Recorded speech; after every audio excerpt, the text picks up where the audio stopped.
Hello, and welcome to a Monday edition of the show. All right, so today we're going to talk about chronic stress. And as you can imagine, it is kind of like a national pastime, right?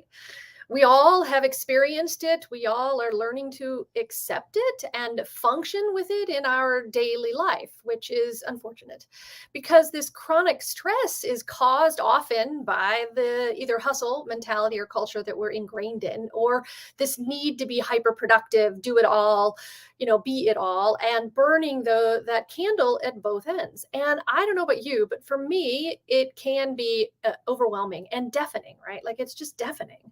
So today we are going to talk about how you can turn down the volume on that stress so we can hear ourselves think and we can listen to something other than like do more, be more, all of that kind of sound and noise that's in our head. We're also going to talk about how we can allow ourselves to feel joy, right? And feel this relaxation in our day-to-day life. Also, really importantly, how to replenish our energy so we can choose to do the things that excite us and the things that free us from that chronic stress that we're currently under. So to do this, we have a special guest, an expert, a wonderful person, a public health educator, Jessica Harrington, and she's going to help us really unpack how we can feel strong and centered and grow our businesses and our lives without that chronic stress. So guess what? Welcome back to the Impact in Action conversation series, where we do talk with leaders and entrepreneurs about mindset shifts and tactical approaches to help you put your impact into action. And as you probably know, as you've seen, if you've been here before, I'm Marianne Lombardi. I'm the founder and CEO of Marianne Lombardi Coaching, where I work with women and non-binary entrepreneurs, helping them ditch that work-life balance lie so they can build a business that is in alignment with the life that they choose to live.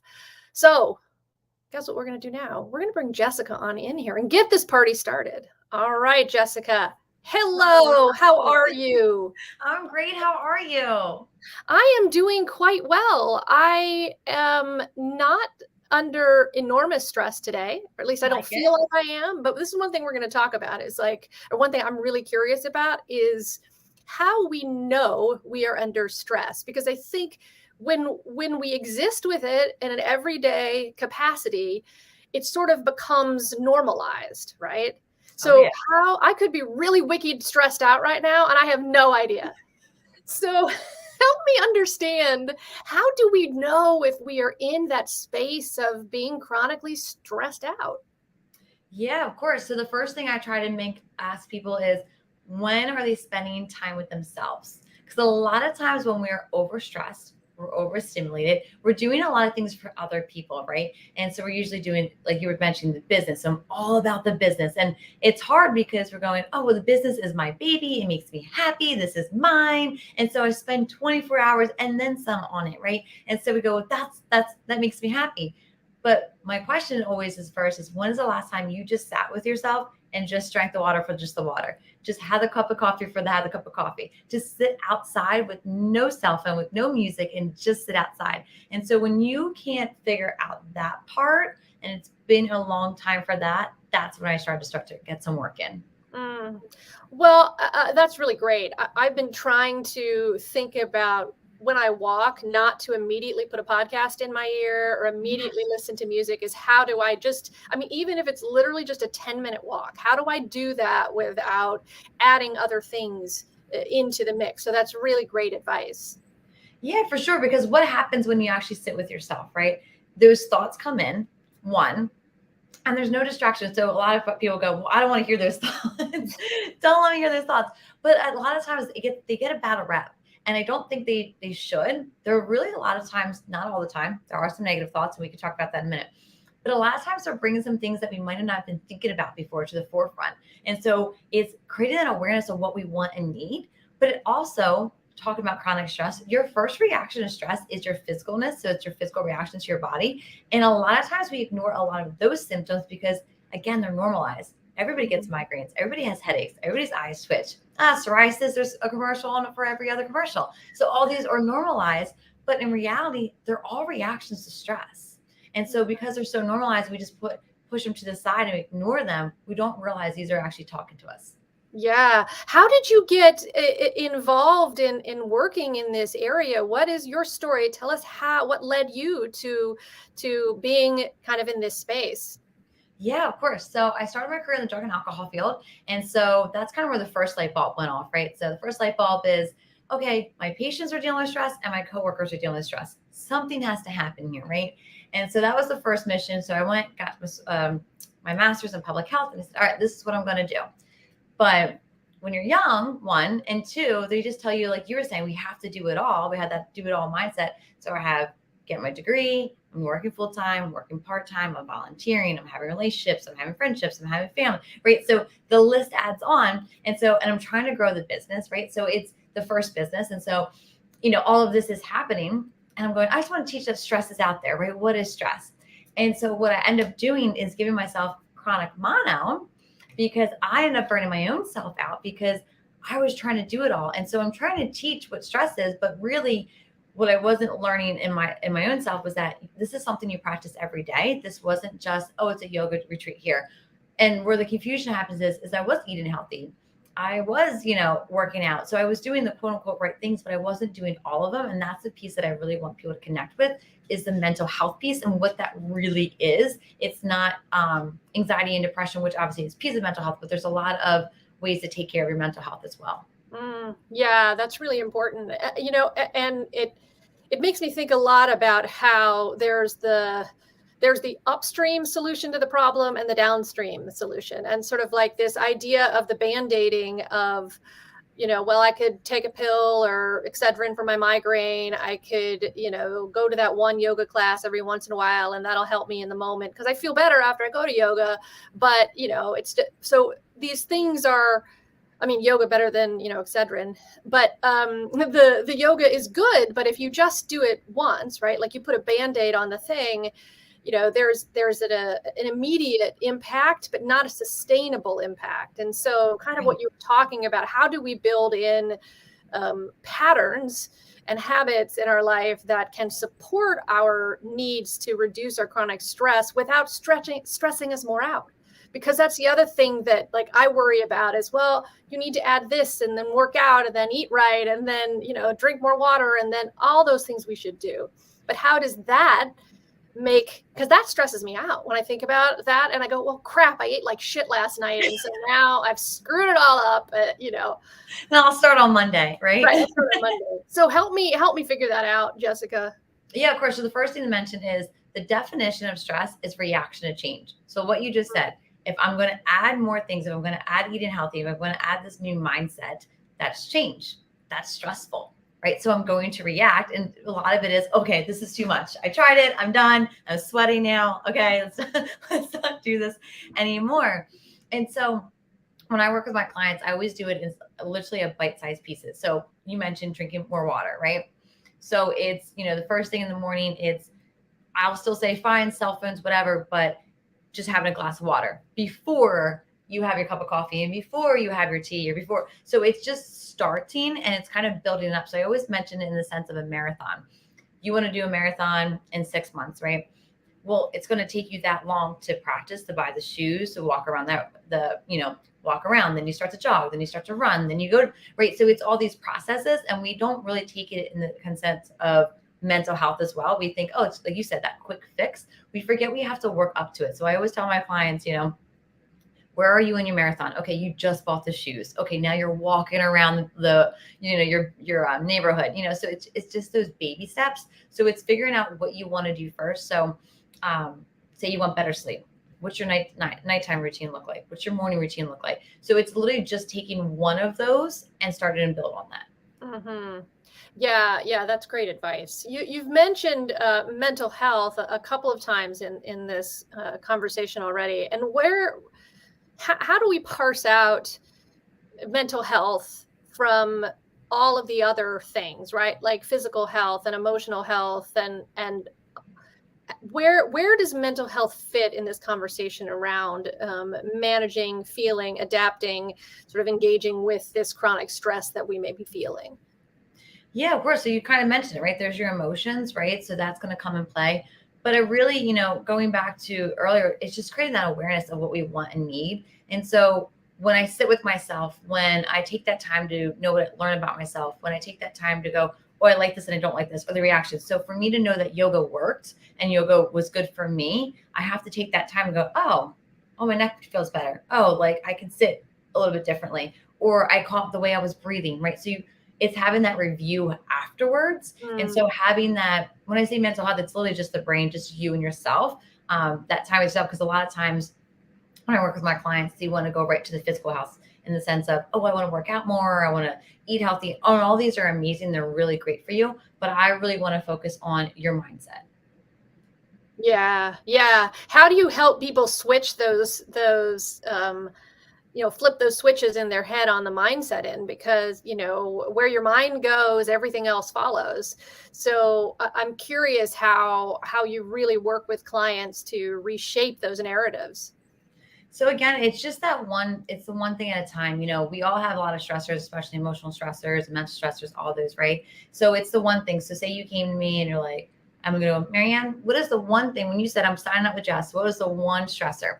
Okay, well, you know what? I don't feel proud of myself and I want to feel more confident. Okay, great. What are some ways we can get there? Okay, well, I really want to, be able to go to lunch by myself. Okay. And so we really just start working backwards until we get to the very baby step. And what I do is when we do that one step, it's like, okay, well, where would you want to go? Make a list of 5 places you would want to go. That's your homework this week, right? You're not doing anything. You're just looking it up. And then we don't know how to do that check-in. What did it feel like to do that research? Where was your brain at? Where was your body at? I want you to really create that awareness. So even if it's only that 10 minutes, you're doing that research to go to lunch by yourself and you're looking up the local breweries or coffee shops or sushi places. What did that feel like? Did it feel like you could do that? Did it make you feel anxious? What about it? So I really want to start creating that awareness, because once you start to build that awareness from where you are now, and we start to build it on, and you can do that 1 month, 2 months, checking, going, oh my gosh, 2 months ago, 1 month ago, 3 months ago, 6 months ago, I was at a different mindset. So it's more of me having them learn to check in on themselves daily when they go through progresses so they can see their own growth. Because as you know, I can sit here and be like, oh, Marianne, you're so beautiful. You have so much talent. And you could be like, I'd be like, thank you, Jessica. My grants are all true. But for you to believe it, you have to see the progress. And so I go back to those baby steps and make them work their way up so they can see the growth and they can gain the confidence, because I can say it to them blue in their face, but they need to see it and they also need to feel it. Yeah. Well, what's so great about what you're saying is that, as I always talk about confidence in relation to action, not in the relation to belief, right? Because getting to belief is very, very hard, right? And there's so many things that get in the way of that belief. A lot of it has to do with how we were raised, our social conditioning, cultural environments that we're in, all this kind of stuff. There's a lot of history and context that leads to why a woman specifically, or a gender nonconforming person, may not feel confident. But to your point, consistent action that leads to a result that is a positive or change-oriented result is the thing that actually leads you to the confidence, because you take the action, you assess the results, and you feel good about the fact that your action led to results. You take another action, which leads to more results, which leads to more action. And the next thing you know, you start to feel better and you start to feel more confident in the fact that your actions will lead to results. And I can imagine from what you're saying that has a similar impact with that one step at a time. And that's what it is, because it's that one step at a time approach where, like you said, I start to see my actions, right? So again, I'm trying to take that external factor out. So a lot of times we look for that validation from others, or we want, oh, I want them to do this for me. I want my employee to do this for me. I want my husband to do this for me, which is great. The support is great. That's a whole sector in itself. But I really want people to start taking accountability on themselves, on like what they can do and what that looks like for them. And then breaking that down. So, like you said, I achieve these goals and these things, positive things happen. But if that negative thing did happen, so say I told you, research there's 5 restaurants. You're like, oh, well, I have 3. Okay, let's talk about it. Why is there only 3? And so it's not so much that punishment. It's more, again, creating that awareness around it, because then it's like, okay, that didn't work. Why? What is that one action step I can still take? So it's still doing the baby steps. But then what's happening is when that life happens, and we take this over little things that happen, when that big stressor comes, I now have this foundation of, I'm just going to take these baby steps to get me through this bigger stressor so I can work my way through. Yeah, and I can imagine with this idea of, say you only did 3 instead of the 5, trying to help people remove judgment would be incredibly useful, because you can look at it and go, okay, you did 3 and you didn't do 5. Well, why, right? Like, asking the question doesn't necessarily have to have any judgment attached to it. It is just observational, Yes. so that when this stuff does come up and something maybe doesn't turn out the way you had hoped it would turn out, or all of that, you can look at it without judgment and more from an observational point of view. Yeah, Yeah. exactly. And then, so it could be, oh, I was feeling anxious. I didn't feel comfortable anymore. Yeah. Great. That's good. I want you to create this awareness around it. I want you to go, okay, that didn't make me happy. Great. Now we know something that doesn't make you happy. Let's keep learning about yourself. So it's more of that. Yeah. Oh, that's so great, Jessica.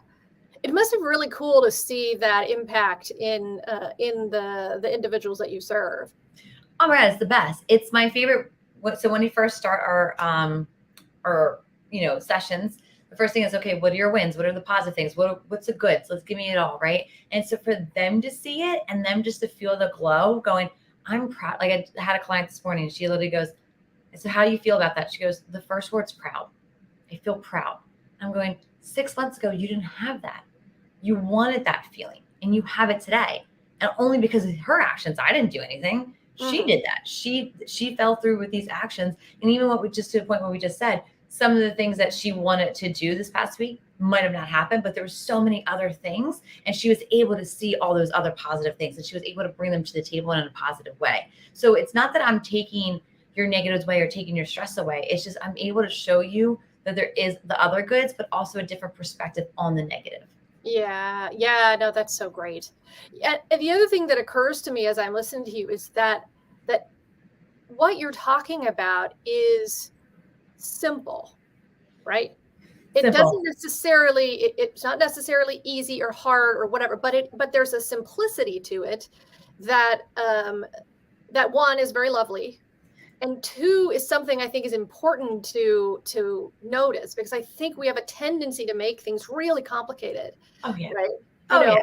Yeah, but the Yeah. simplicity of it is really, really lovely, and makes it even seem that much more manageable. And that's what I wanted. Like, I wanted something that was, like you said, simple, because that's all I'm about.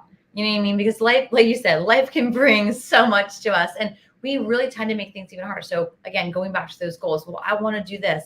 Well, you know what that feels like. We add so much to that. You just, well, I have to do this, and I want to do this.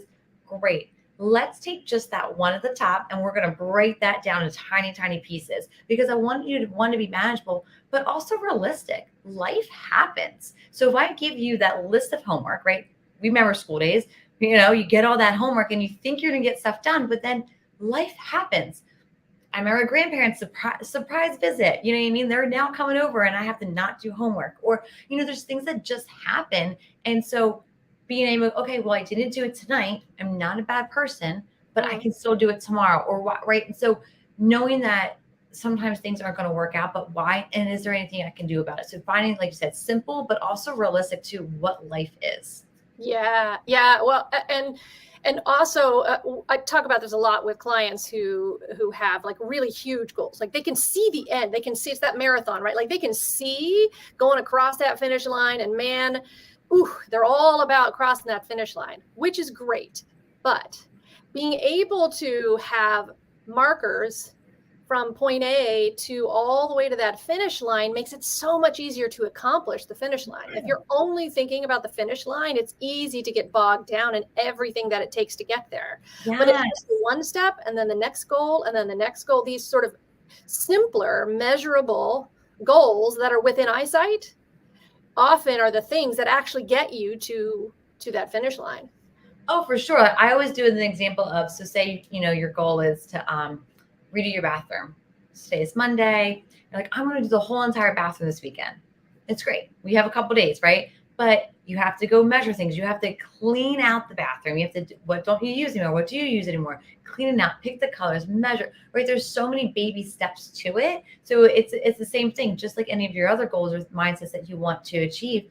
It takes those baby steps, right? It can't just happen overnight. And as much as we all want that, it's not a thing. Right. Well, and skipping the steps causes challenges. Like I always skip the whole measuring of the bathroom stuff, and I've had so many problems with that. I can't even tell you because I'm impatient, right? And so I'll be like, I want the bathroom. It's gonna be beautiful. It's gonna be awesome. And then I buy something that like doesn't fit. And I'm like, damn it, I didn't measure the damn thing. Didn't measure it. And now it sits on, that one table or that one room. We're like, I'm going to return it. And then it never gets returned. Right. So it's stressful. It's really stressful. So I shouldn't do that. I wouldn't recommend it. Okay, good. I'm glad. So, but as we wrap up here, if you could give our watchers, our folks here, just one thing that they could do to start really approaching this, what would be that one thing? So the first thing I always say, again, that bite-sized thing is finding if you had 1 to 5 minutes to yourself today, what would that look like? Mm-hmm. Just start there. If I gave you 1 to 5 minutes, the kids are taken care of, bills are done, it's just you, what would that look like? And I really want you to think about that in the sense of, if you had 1 to 5 minutes, what would I do? And a lot of us can't even think of like, oh, I haven't given myself that time. And I'm saying like no social media, just literally you. What would that look like? Think about that. That's the first thing I'll tell people. Yeah, what's so interesting about that is that, so I'm a brand new empty nester, right? And one of the things that has come up for me is that like in the evenings, right, like I have had to touch boredom in a way that I've never had to touch before. Because yes, I have a dog and I could fill that time with 800 things, right? Because it's not that hard to fill the time. Yeah. But I find myself sitting there sometimes being like, so I get bored every once in a while. And I'm like, this is what boredom is like. And how do I sit in that boredom, and just sit in it and be like, it's okay. It's okay if you don't have something to do. It's okay if you are just sitting here being a little bored. Like, how beautiful is that you are having this moment of boredom? And it's been really therapeutic. And you kind of said something there too, is kind of giving yourself the permission to not do anything, right? Yeah. Well, I have to do anything. A lot of my clients, they always have to have their schedules filled. Well, I have to keep being productive and I have to be moving.